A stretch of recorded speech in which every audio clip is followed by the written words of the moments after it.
Cumprimento a todos com a paz do Senhor. Deus esteja abençoando a sua vida. Espero que estejam todos bem, que Deus esteja abençoando sua casa, te dando paz, te dando saúde, te dando graça também. Nossa lição hoje é a lição 11, título: Atributos da unidade da fé, humildade, mansidão e longanimidade. Alguém pode ser humilde para Deus e arrogante para os homens? Alguém que agride o seu próximo pode ser considerado uma pessoa mansa? Qual o sentido de longanimidade? Essas e outras perguntas serão respondidas nesta lição. Texto áureo. Rogo-vos, pois, eu, o preso do Senhor, que andeis como é digno da vocação com que foste chamado. Efésios capítulo 4, versículo 1. Verdade prática. A unidade na igreja depende de que os crentes evidenciem no cotidiano a humildade, a mansidão e a longanimidade. Leitura bíblica em classe. Efésios capítulo 4, versículos do 1 ao 4 e Colossenses capítulo 1, versículos do 9 ao 12. Efésios 4. Rogo-vos, pois, eu, o preso do Senhor, que andeis como é digno da vocação com que fostes chamados, com toda a humildade e mansidão, com longanimidade, suportando-vos uns aos outros em amor, procurando guardar a unidade do Espírito pelo vínculo da paz. Há um só corpo e um só Espírito, como também fostes chamados em uma só esperança da vossa vocação. Colossenses 1. Por esta razão, nós também, desde o dia em que o ouvimos, não cessamos de orar por vós e de pedir que sejais cheios do conhecimento da sua vontade, em toda a sabedoria e inteligência espiritual, para que possais andar dignamente diante do Senhor, agradando-lhe em tudo, frutificando em toda a boa obra e crescendo no conhecimento de Deus, corroborados em toda a fortaleza, segundo a força da sua glória, em toda paciência e longanimidade com gozo, dando graças ao Pai que nos fez idôneos para participar da herança dos santos na luz. Introdução. Após concluir a oração intercessória em favor da Igreja e ao mesmo tempo estimular os cristãos a viverem para a glória de Deus, o apóstolo passa a enfatizar a necessidade da unidade dos crentes.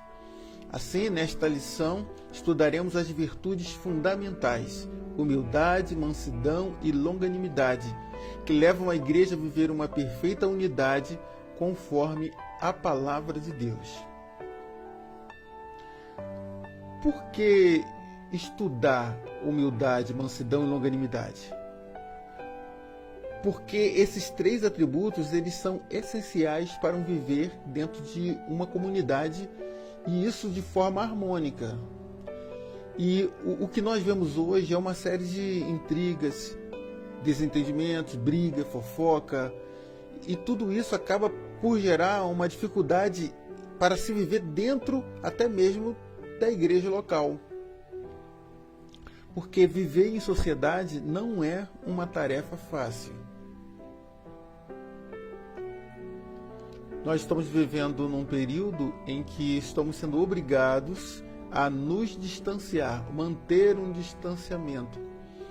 E esse distanciamento tem afetado a igreja também, como tem afetado a parte econômica da nossa nação, tem afetado essa parte que é uma parte essencial na igreja, que é a unidade, que é a união, que é estar unidos em comunhão.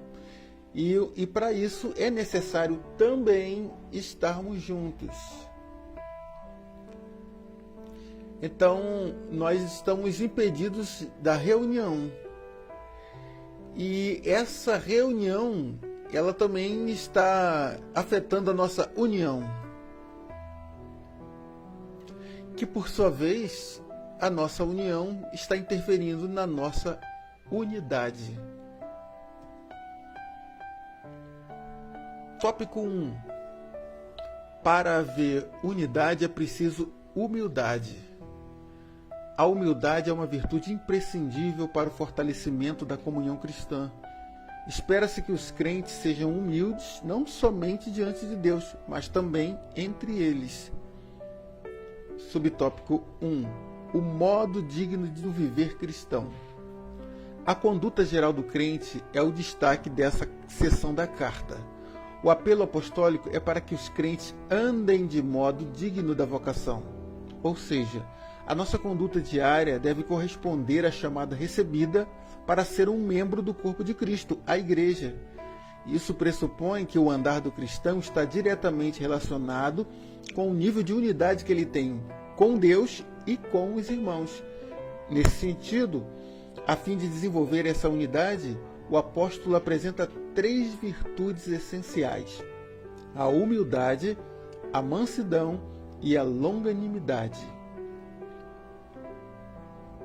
Paulo acaba de fazer uma oração intercessória, e foi o que nós vimos na lição passada, ministrada pelo presbítero Daniel. Mas agora ele vai mostrar que, para viver em harmonia no corpo de Cristo, não basta somente orar.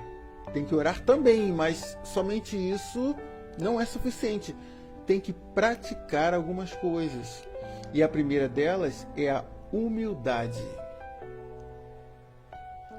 E essa humildade é uma característica, uma virtude do Espírito Santo de Deus, que é desenvolvida dentro do cristão. Muitas pessoas oram constantemente, muitos cristãos, muitos aqueles que buscam viver uma vida de oração, de intercessão. Mas mesmo assim, muitas dessas pessoas, elas acabam envolvidas em intrigas. E o pior é que muitas delas vivem gerando intrigas. Então Paulo agora fala da praticidade da vida. A vida não pode ser somente teórica, ela tem que ser prática também. Não adianta nada orar para que Deus salve alguém dentro da sua casa, por exemplo, e ao mesmo tempo dar mau testemunho, não vai adiantar nada. Então, o viver cristão, ele deve estar em conformidade com aquele que o chamou, que é Cristo. Efésios capítulo 4, versículo 1.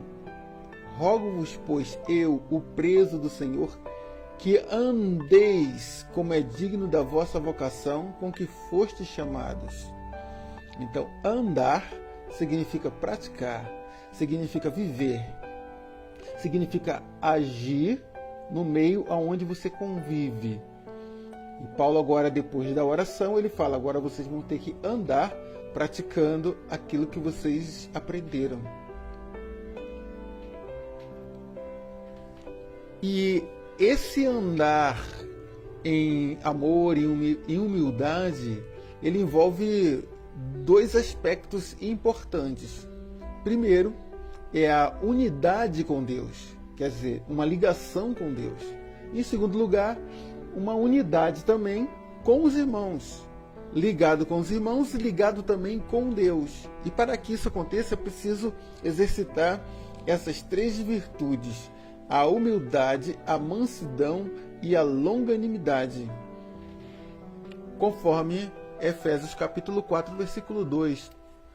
Com toda a humildade e mansidão, com longanimidade, suportando-vos uns aos outros em amor. Subtópico 2. A humildade. Para os povos pagãos, a humildade não era uma virtude, pelo contrário, era considerada uma atitude negativa, fraqueza de caráter e falta de amor próprio. Na vida de Cristo é que a humildade aparece como virtude, pois ele não teve por usurpação ser igual a Deus, mas aniquilou-se a si mesmo, tomando a forma de servo. No Evangelho de João, nosso Senhor lavou os pés dos apóstolos, dando exemplos de humildade, mas não de uma humildade movida pela falsa aparência, e sim de uma ação que reconhece a importância e o valor do outro. Jesus veio dignificar a humildade. Não porque a humildade fosse indigna, mas porque existia naquela época um conceito de que uma pessoa humilde era uma pessoa fraca, uma pessoa medíocre, uma pessoa que não tinha amor próprio. Então o humilde ele era visto como um fracassado, uma pessoa que exercia o fracasso. E veja a surpresa de Pedro quando Jesus lava os pés dos apóstolos. Registrado em João capítulo 13, versículo 6. Aproximou-se, pois, de Simão Pedro, que lhe disse: Senhor, tu lavas-me os pés a mim? Isso porque Pedro achou aquilo um absurdo. Como o mestre, que era o líder deles, era o superior a todos eles, poderia estar praticando uma atitude daquela? E para ele era uma atitude de fraqueza, né? Era uma atitude que não revelava amor próprio do próprio Senhor Jesus, que não dizia quem realmente ele era. Ele tinha que mostrar quem ele era, e aquilo não mostrava que ele era o mestre, o rabi, o líder, né? Que seria o enviado de Deus para salvar todo Israel. Jesus, naquele momento, ele quebra velhos conceitos e ensina a Pedro e a todos que deve se considerar o menor aquele que for maior. Ele deve se considerar a si mesmo assim. E que o menor, ele deve ser considerado o maior. Então quem é grande tem que se considerar pequeno. E quem é pequeno deve ser considerado como maior. Eu trouxe uma imagem aqui bem interessante. Aqui vocês vão ver a foto de um encontro bem inusitado de dois campeões, inclusive do livro do Guinness Book, né? E aqui ao encontro da a menor mulher do mundo que se encontra com o maior homem do mundo. E ela com 62 centímetros e 8 milímetros e ele com 2 metros e 51 centímetros. E vocês podem observar que é bem clara a diferença entre os dois. Ela é muito pequena e ele é muito grande. Os discípulos eram muito pequenos. Sabiam que eles eram pequenos diante de Jesus, que era muito grande. Mas ele desceu, segundo a palavra de Deus, ele aniquilou-se a si mesmo e tomou forma de homem e foi mais fundo, porque ele tomou a forma de um servo. Então, embora houvesse uma diferença nítida, Jesus ele não deixou que os discípulos percebessem isso. As pessoas não percebiam isso, se aproximavam dele como se fosse um entre eles. E é justamente isso que demonstra a humildade.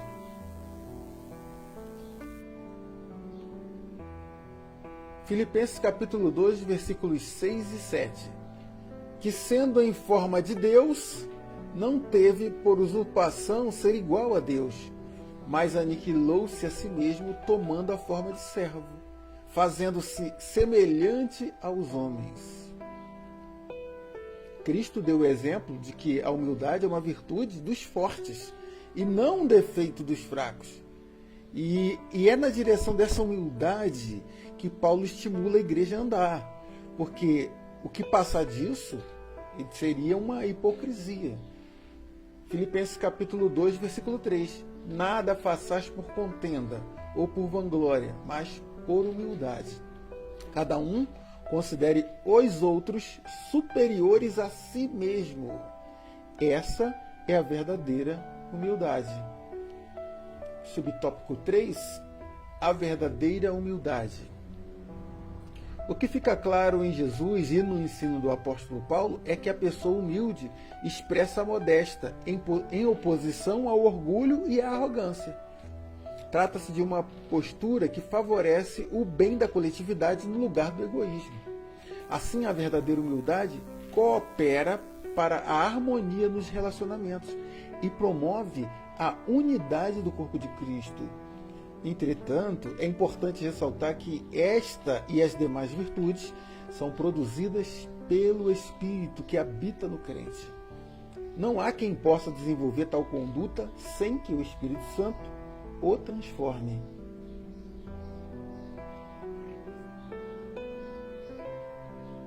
A falta de humildade ou a arrogância, né, ela é uma doença silenciosa. Por quê? Quem é arrogante, quase que invariavelmente, não sabe que é arrogante, ou não se sente arrogante. Pelo contrário, se sente a pessoa mais humilde do mundo. E ela não consegue se ver realmente da maneira que realmente ela é, né?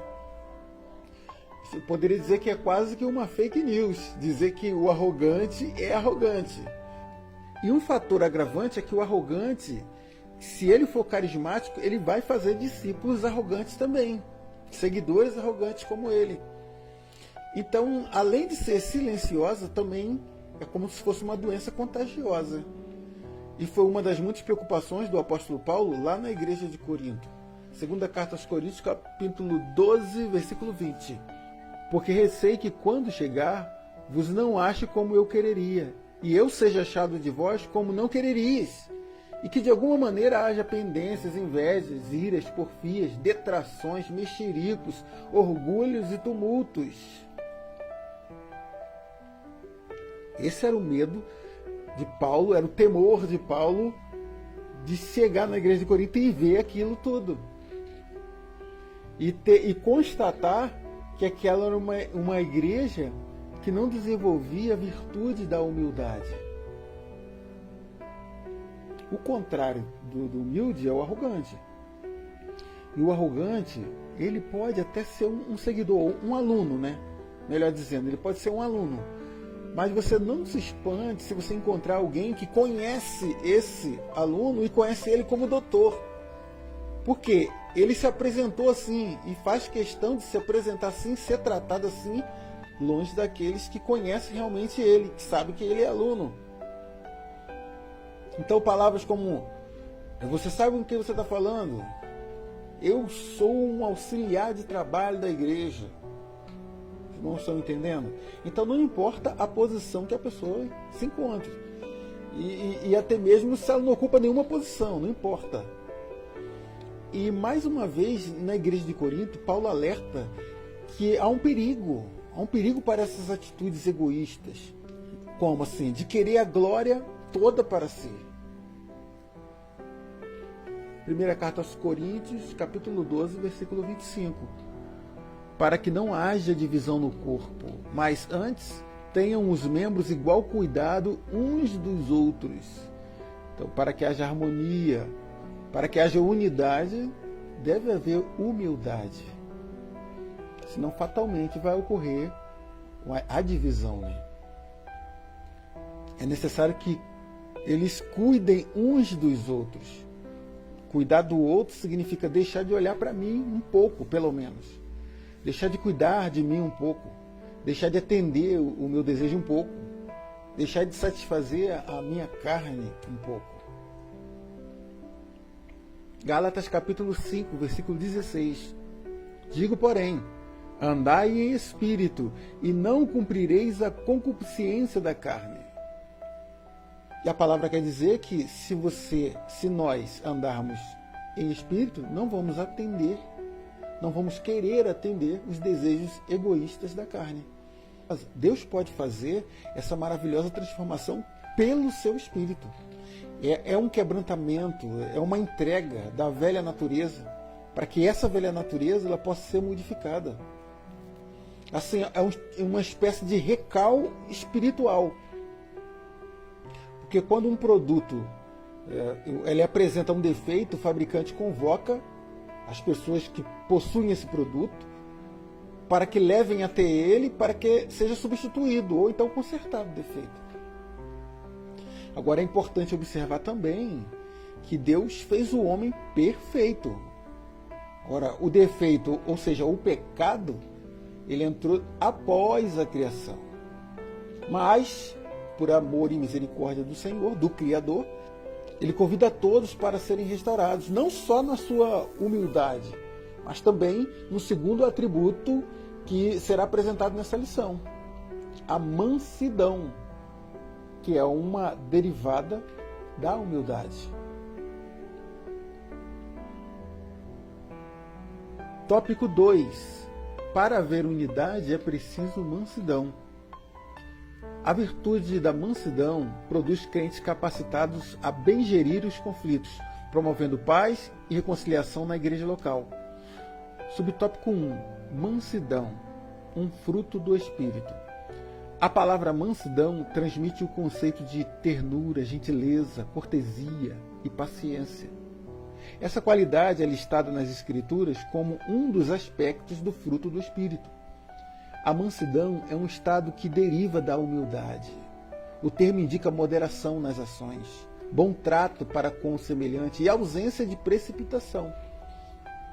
A expressão retrata o caráter de Cristo conforme o Senhor mesmo disse: aprendei de mim, que sou manso e humilde de coração. Eu quero exemplificar esse subtópico 1, mansidão, fruto do Espírito, através de um vídeo que eu vou passar para os irmãos. E através desse vídeo, vocês vão ver a capacidade daquela pessoa que desenvolve o fruto do Espírito, mansidão. E ela é capaz de promover a paz, assim, ela pode estancar a crise. Vamos ver o vídeo. Veja bem, imagina agora esse fogo aí que está ardendo dessa espécie de caçamba, que seja um desentendimento entre duas ou mais pessoas. Tem gente, veja bem que tem gente que nem se ousa intrometer. Até que chega alguém cheio do Espírito Santo, cheio de mansidão, e lança uma palavra, olha, e com essa palavra tudo se acalma. Quase que imediatamente a paz passa a reinar. E isso é verdade, porque onde há o Espírito de Deus, há paz. E a palavra mansa, ela abranda, o furor. Provérbios capítulo 15, versículo 1. A resposta branda desvia o furor, mas a palavra dura suscita a ira. E essa pessoa cheia de mansidão, ela traz consigo, nas suas palavras, nos seus gestos, nas suas atitudes, ela traz ternura, traz gentileza, cortesia, paciência. E isso aí extingue a ira, a confusão, o furor, a briga, o ressentimento, a revolta. Deus usa essa pessoa como se fosse um conciliador, um promotor de paz.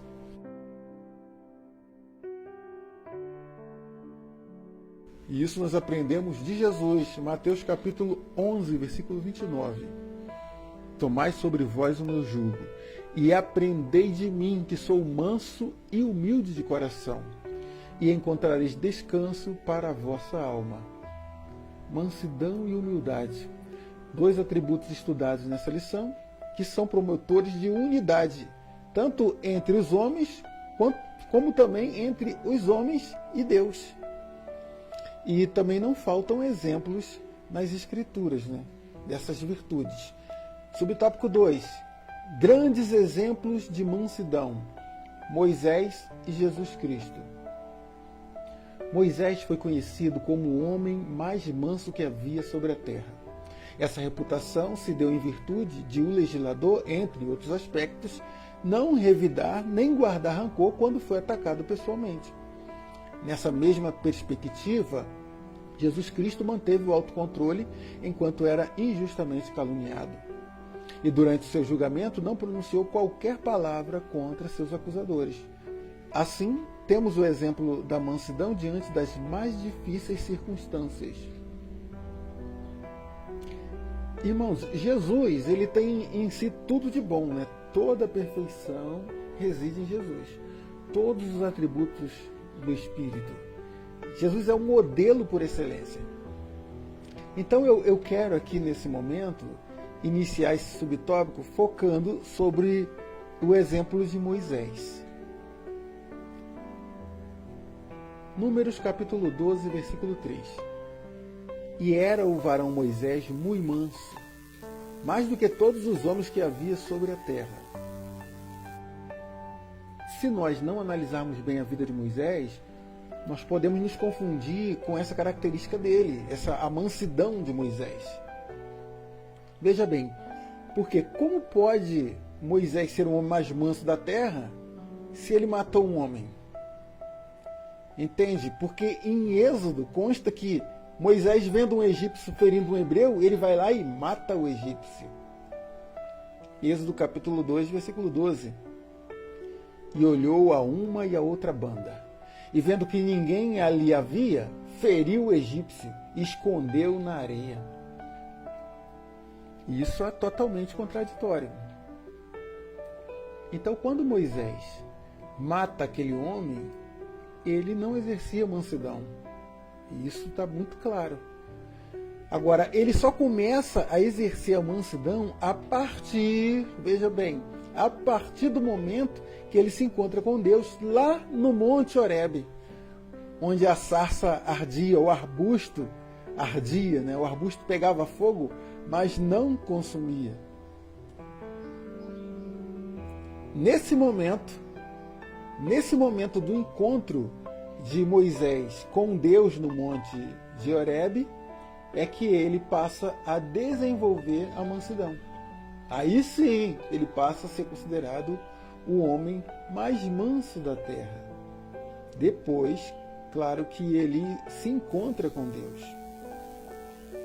Então, o encontro de Moisés com Deus no Monte Horebe é como se ele fosse o encontro de qualquer pessoa hoje com Cristo.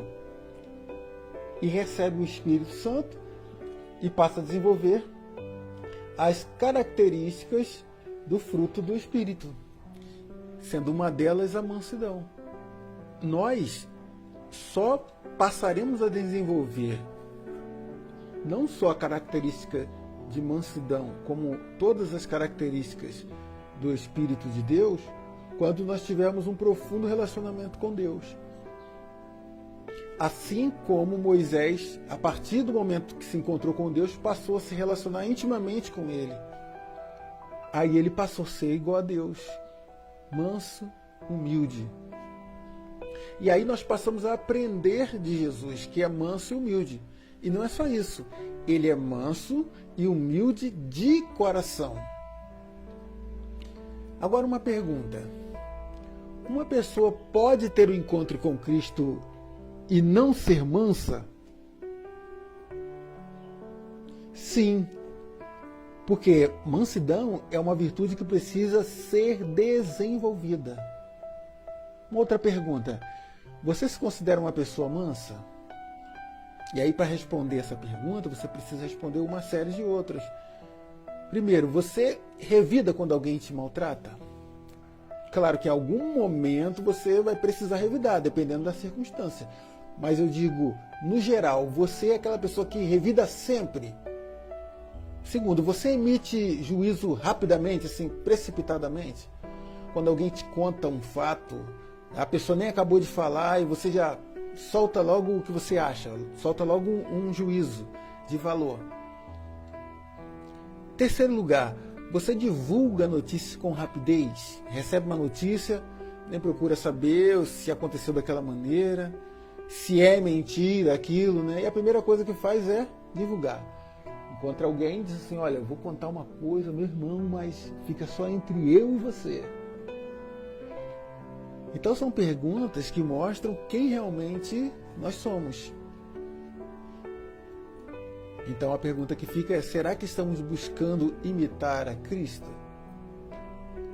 Capítulo 15, versículos 4 e 5 mostra o procedimento de Cristo. E Pilatos interrogou outra vez, dizendo: nada respondes? Vê quantas coisas testificam contra ti. Mas Jesus nada mais respondeu, de maneira que Pilatos se maravilhava. Jesus soube a hora de falar, a hora de calar, como falar, não por medo, mas por submissão a Deus e por amor também ao próximo, ele se calava. É no momento de tensão que a mansidão é colocada na prática.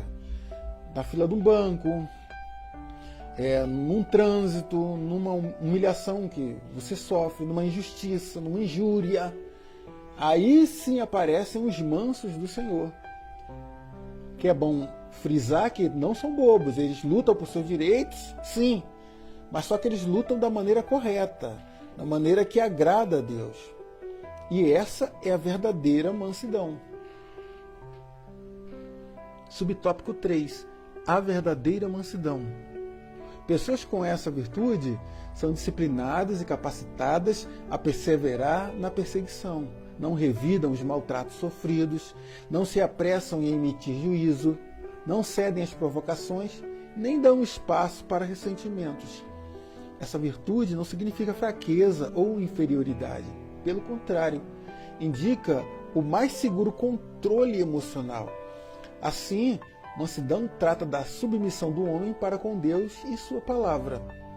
É a presença do Espírito Santo propiciando suavidade e domínio próprio. A Bíblia nos manda sermos pacientes quando formos perseguidos. E como o mundo dá muitas voltas, irmãos, pode chegar o momento em que nós vamos nos encontrar numa situação superior, favorável, em relação aos nossos perseguidores. Quando isso acontecer, a Bíblia também nos orienta como agir. Romanos capítulo 12, versículo 14. Abençoai aos que vos perseguem.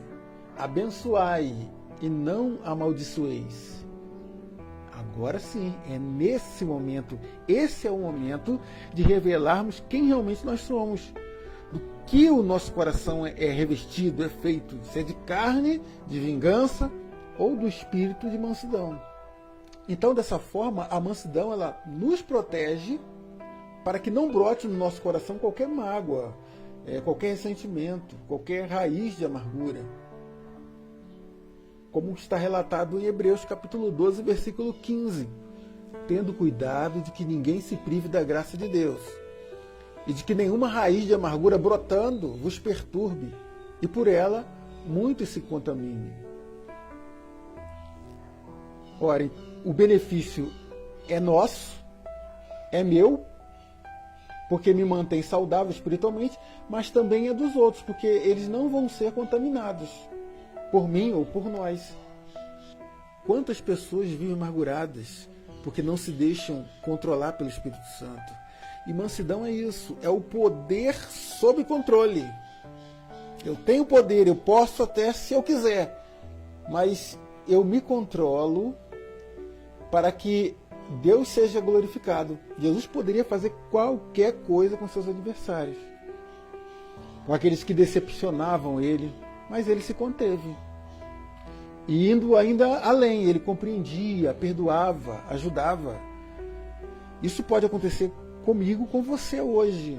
Nós podemos ser atacados, perseguidos, decepcionados, mas temos que pôr em prática a mansidão, que é desenvolvida pelo Espírito Santo de Deus, que é um espírito de conciliação.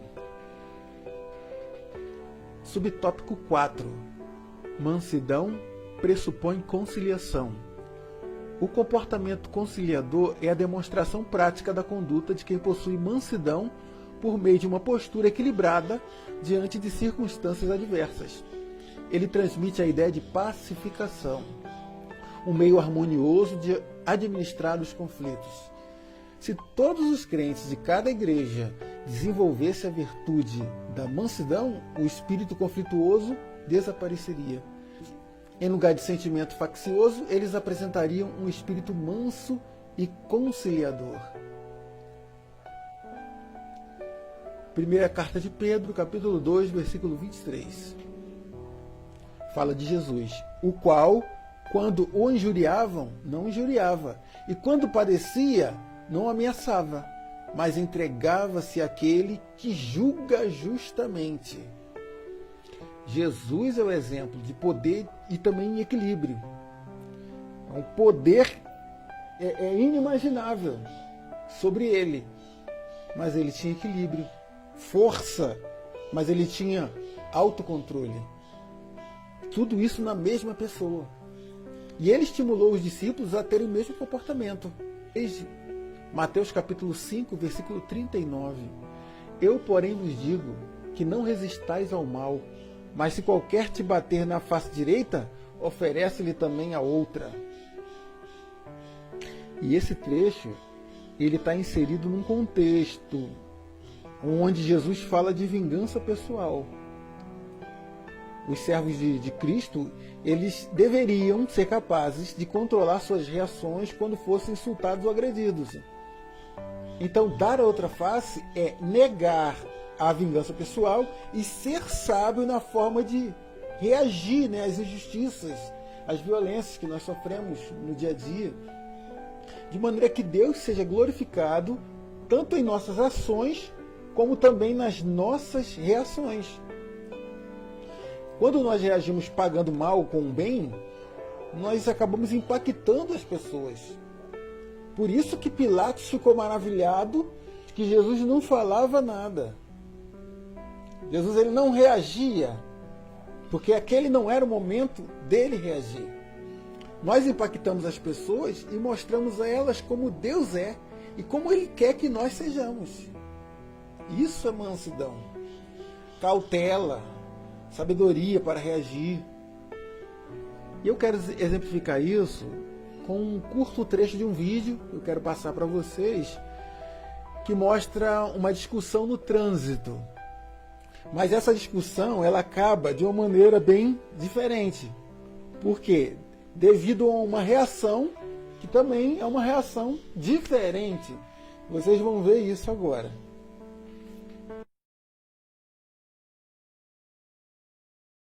Vai lá, vai no corredor de ônibus. O senhor está estressado? Não, passa no corredor de ônibus. Não, mas o senhor está estressado? Você veio fazendo sinal pra mim lá de trás, pô.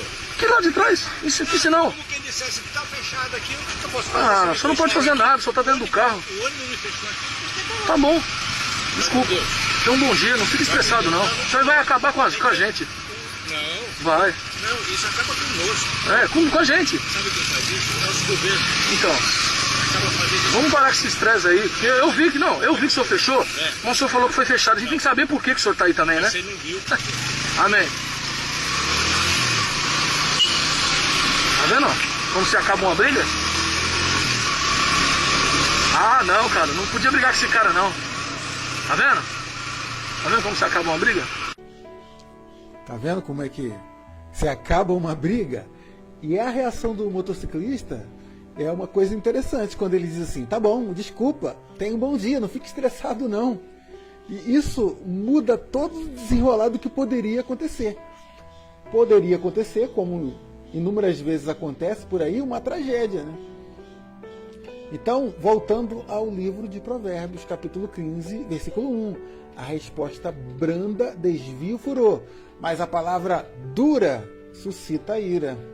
O motociclista, ele deu a outra face no momento em que ele pediu desculpa, ou seja, ele se expôs como culpado. E a partir daquele momento, o motorista do carro, ele estava livre, estava com todo o direito para insultar o motociclista quanto ele quisesse. Claro, porque ele já tinha se declarado culpado, não, desculpa. Mas só que aquela atitude, ela extinguiu assim, qualquer reação, qualquer tipo de vingança. E não só o conflito ali terminou, mas aquela reação de mansidão, de reconciliação, né, de conciliação do motociclista, com certeza ele vai marcar a vida do motorista para sempre. Porque esse é o verdadeiro significado do crente como sal da terra e como luz do mundo. É assim que um crente em Jesus Cristo, ele precisa agir, adotar como sua maneira de viver. E isso também vale para a igreja. Veja aqui nessa charge, que mostra irmãos brigando, né? E observe o que eles dizem aqui, ó: não se meta, é meu, rebelde, ai, não, é meu, você. Agora sou eu, é meu, saia, eu posso. Enquanto essa briga está desenrolando ali, um irmão tenta conciliar citando a primeira carta de Paulo aos Coríntios, que diz assim, ó, primeira carta aos Coríntios, capítulo 1, versículo 10. Rogo-vos, porém, irmãos, pelo nome do nosso Senhor Jesus Cristo, que digais todos uma mesma coisa, que não haja entre vós dissensões.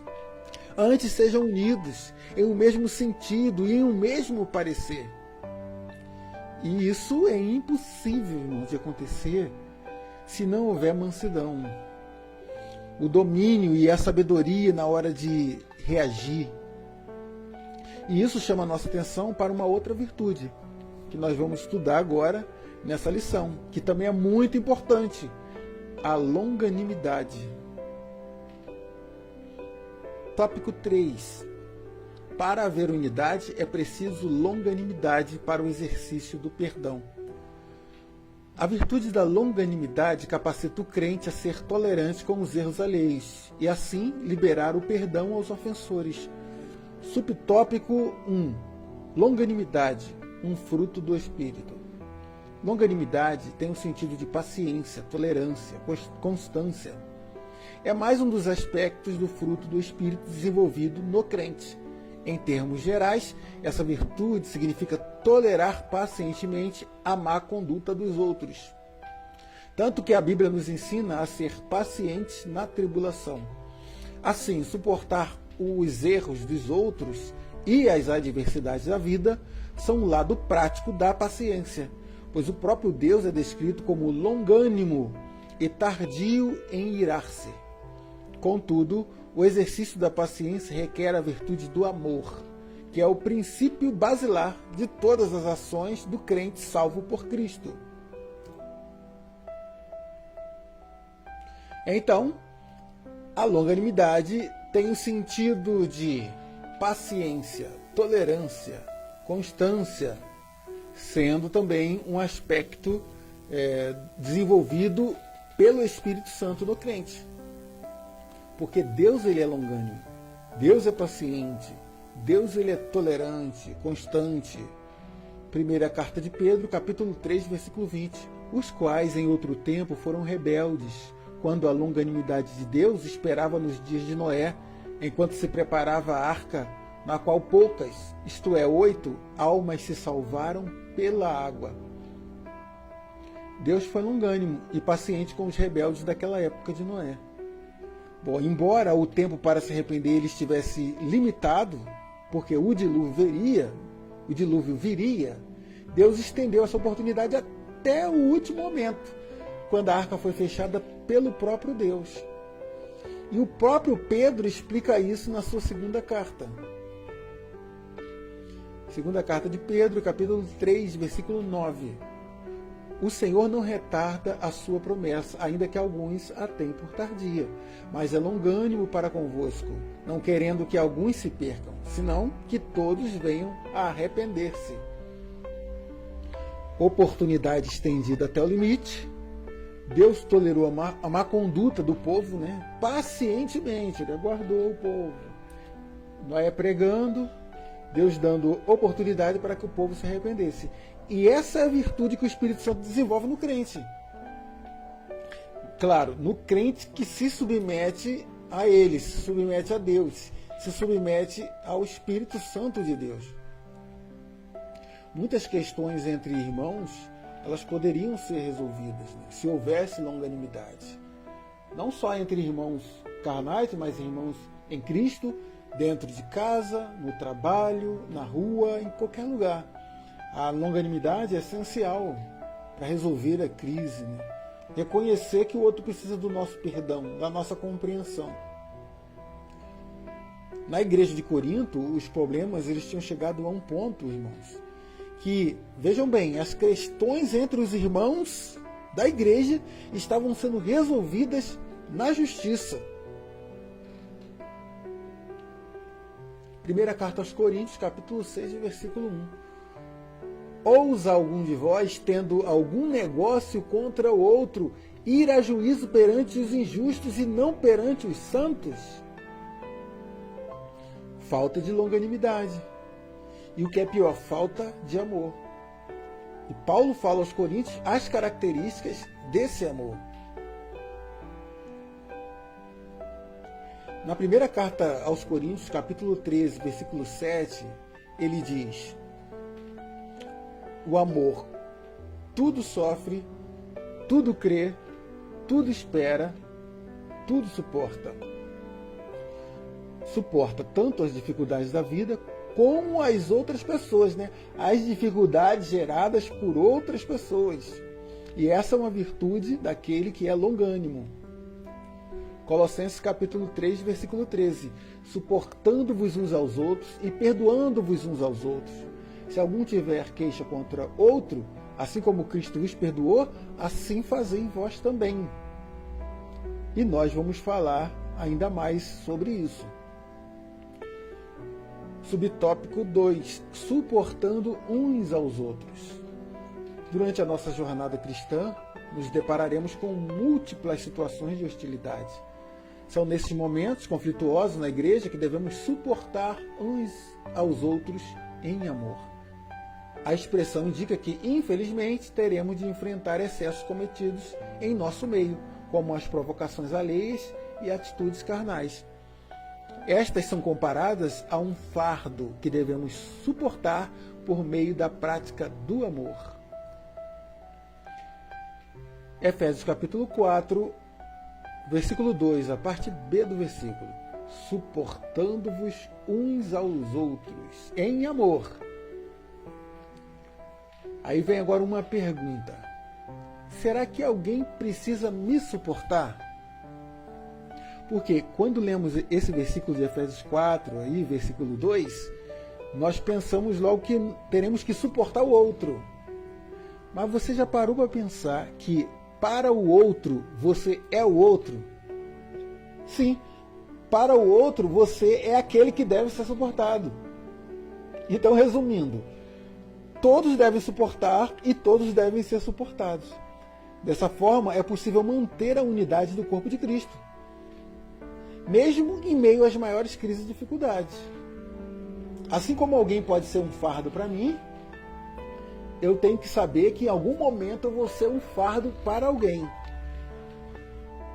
E tudo isso nós fazemos tendo como base o perdão e o amor. Subtópico 3. O perdão como premissa do amor. O amor é um atributo divino, o principal aspecto do fruto do Espírito. É uma virtude altruísta que nos conduz a tratar os outros como gostaríamos de ser tratados. Desse modo, a tolerância entre irmãos em Cristo deve ser mútua, isto é, amando ardentemente uns aos outros com um coração puro, perdoando e sendo perdoados. Quando esse estilo de vida é adotado pelos crentes, acabam-se as disputas na igreja. Porque Deus é amor. E só consegue perdoar quem é capaz de amar. Você consegue lembrar, os irmãos conseguem lembrar quando você era pequeno ou pequena, né? Quantas vezes você errou, sua mãe te perdoou? Muitas vezes isso, né? E ela conseguia fazer isso com uma facilidade incrível, impressionante, como a gente errava e a nossa mãe nos perdoava. Sabe por que ela fazia isso? Porque nela existia esse atributo, o amor. Só que o amor de Deus derramado em nós, ele vai muito além. Porque ele nos dá a capacidade de perdoar aqueles que nós não conhecemos. Ou seja, aqueles que não fazem parte do nosso convívio próximo. E foi o que aconteceu na passagem do bom samaritano. Um homem tinha sido roubado, foi espancado pelos salteadores, ficou abandonado no caminho, ninguém socorria ele. Lucas capítulo 10, versículo 33. Mas um samaritano que ia de viagem chegou ao pé dele e, vendo, moveu-se de íntima compaixão. E o texto ainda diz que antes de chegar o samaritano, tinha passado um sacerdote e também tinha passado um levita, que não tiveram compaixão com o homem e se esqueceram da regra de ouro ensinada por Jesus. Mateus capítulo 7, versículo 12. Portanto, tudo o que vós quereis que os homens vos façam, fazei-lo também vós, porque esta é a lei e os profetas. Se eu quero ser perdoado, eu tenho que perdoar. Se eu quero ser suportado, eu tenho que suportar. Se eu quero ser compreendido, eu tenho que compreender. Então, havendo amor, há longanimidade. Havendo longanimidade, há perdão. Havendo perdão, acabam as disputas na igreja, acabam as intrigas na igreja. E esse precisa ser o estilo de vida do crente, o nosso estilo de vida. É a vida que nós abraçamos. Porque abraçamos a Cristo para viver dessa maneira, em uma novidade de vida. Conclusão. Vimos o convite de Paulo aos crentes para o viver digno de uma perfeita unidade. Para garanti-la, mostramos que algumas virtudes são essenciais: a humildade, que fortalece a unidade, a mansidão, que gere os conflitos, a longanimidade, que suporta os erros alheios. Quando os crentes vivem essas virtudes, as dissensões desaparecem e o nome de Jesus Cristo é glorificado. Louvado seja Deus pela sua vida. Irmãos, busquemos então uma vida cheia das virtudes do Espírito Santo de Deus e que Ele seja glorificado através de nós a cada dia. Deus vos abençoe e no próximo domingo a nossa lição será 12. O título dessa lição é A Conduta do Crente em Relação à Família. E assim nós encerramos a nossa lição 11, Atributos da Unidade da Fé, humildade, mansidão e longanimidade. Que Deus continue abençoando a sua vida em nome de Jesus.